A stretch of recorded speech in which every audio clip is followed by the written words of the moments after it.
Hey everyone, I wanted to go through this problem that was in Chapter 12 homework last week. A few people had questions on it, and so I wanted to discuss it. This one is a little bit more complicated when we look at it because there's the safety stack in here. Otherwise, is a pretty straightforward scheduling tool, and I think there's an Excel spreadsheet that you can use to kind of practice on this. I'll see if I can find it here when I'm done with this. But a couple of things that I want to point out. First of all, lead time. So if your order quantity is 200 or less, you need 1 day. 550 or less, you need 2 days, and 551 or greater, you need 3 days. So that's something important to remember. The other thing important to remember is your table needs 2 wood sections, 3 braces, and 4 legs. So if you think of a dining room table, you've got 2 wood sections, 3 braces to hold the 2 wood sections together, and 4 legs. Pretty simple structure. So I'm going to read the first couple sentences to fill out this first master schedule top section. We're assembling a table. The company makes the table, wants to ship 100 units at the beginning of day 4, 150 at the beginning of day 5, and 200 at the beginning of day 7. There's no inventory on tables at the beginning. So day 4, 100, day 5, 150, day 7, 200. So that's pretty straightforward. That's coming right from the first part of this exercise, okay? So now when I look at the table requirements, I'm going to transfer those 200, 150, and 100 to the top. That's our gross requirements, okay? So that's pretty easy to understand. The next thing to understand is I need to plan order my releases. And so I have 100 on this date, and lead time is 1 day, so I'm going to put that right here. And then I have 150 on day 5, and so I have a 1 day lead time, and so I'll put 150 there. But I'm still releasing, I have a receipt of 100 on that day because I need to get rid of 100, right? I have no planned order releases on day 5 because there's nothing due on day 6. Day 7, there's 200, but I still only need 1 day lead time on that. So I'm going to have 200 order releases on that date, and I've got 200 net requirements and 200 receipts that I plan to have on hand. So again, the table part, pretty easy and straightforward. Okay, it'll get a little bit more complicated as we get to these next sections. So we'll start off a little bit simpler with the wood sections. So I know that I need 200 on day 6, but I need 2 pieces of wood section, so it's 400. I need 2 pieces of wood section of the 150, which is 300, and I need 2 pieces of the 100, which is 200. Okay. I also know that on this day, because there's 100 projected on hand, I will have requirements of 100 additional, and I'll receipt those. So that'll add up to my 200, okay? There's 100 on hand, I'm going to make 100 of them, and then I will have 100 receipts. Also looking at 300 here then, once I get the on hand out of the way, I won't have any more on hand, but I need to have 300, I require 300 that day, and I require 300 receipts that day, okay? Same with the 400.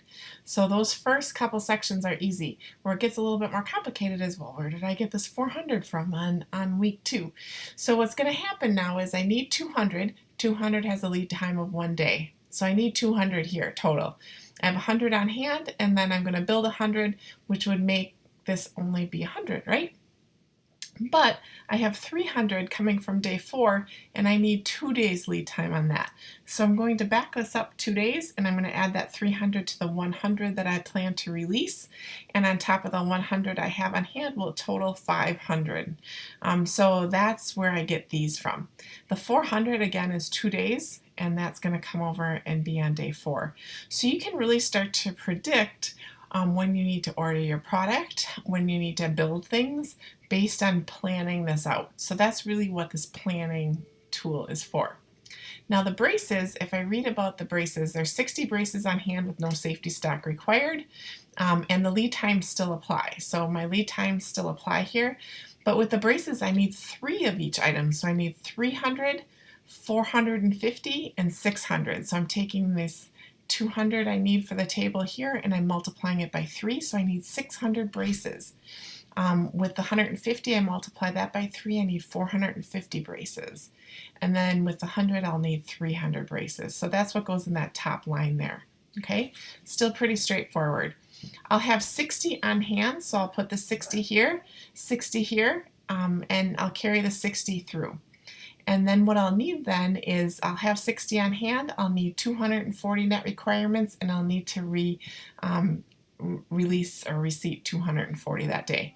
Because there's 300 required, I'm going to back it up 2 days because my lead time on 300 is 2 days long, which totals 240. Okay, so that's why that goes here. My lead time on 450 is also 2 days, so the second day I need to have a lead time of 450 for those braces. And then 600 is a 3-day lead time, 1, 2, 3, and I need to have 600 released on day 3.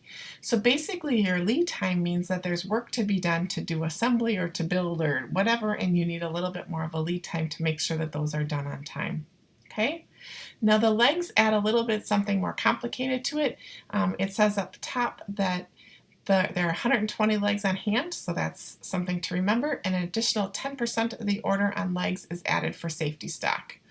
So again, we need 4 legs, so I need 800 legs, 800 times the 200, or 4 times the 200 here for week 6 or day 6, that's 800, and then 4 times 150 gives me 600 for day 4, and 4 times 100 gives me 400. So that's where I'm getting that top line. Again, you're just bringing it down and adding what your gross requirements are. That's all you need for that, okay? This one gets a little tricky because we've got 120 on hand, which we'll have until we release them, okay? And then what we're going to take a look at is I have 120 on hand, so I need 280.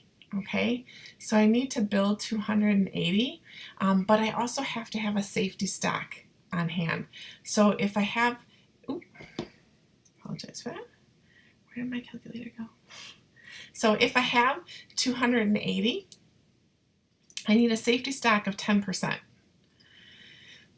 So that is 28. So 280 plus 28 gives me 308, and that's what I need for right here, okay? So I need 308 for this. That's my planned order receipt, so I know that, right? So I need to have 28 on hand, so this next week I'll have the 28 there. So now when I'm looking at the 600, I look at the 600, I subtract the 28 from it, and I need 572. So then I have to figure out what's this 10% of 572. Which is 57 or 58 if you want to round up, right? Because you need to have enough on hand. So then that total is going to be 630. So 58 plus 572 is 630. So then I need to have 630 plus 308 that I need to build, which is my 938 over here, okay? And the reason for this lead time is on 600 is 3 days. So 1, 2, 3, I have to do it on this date, and this one has 2 days, 1, 2. So that's why that's 938, okay? And then that 58 will be here. So that's basically what you're doing. So then I need to plan what this 800 is going to look like. I have 58 on hand, so that gives me 742 that I need to build. And 742 times 10% for my safety stock is 74 or 75, which we'll just plan to have safety stock of 75, which is right there. Now you might end up using your safety stock, maybe you have a bad part or something like that.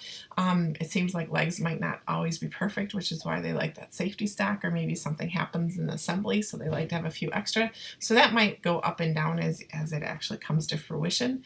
But basically then you want to have 817, and you need a 3-day lead time for that. So that's going to go down here. So that's how you plan that schedule. I usually just look at it one section at a time to figure it out, rather than trying to put them all in all at one time. Working your way through it, understanding how many sections that you need, and really what that lead time is the important piece. And then knowing that you need to have a little bit of safety stock, that is what really added the complexity. These are a little bit more straightforward, but the complexity came with the safety stock on this example. If you have any other questions with that, I know I went through that a little bit fast, but if you have any further questions with that, let me know.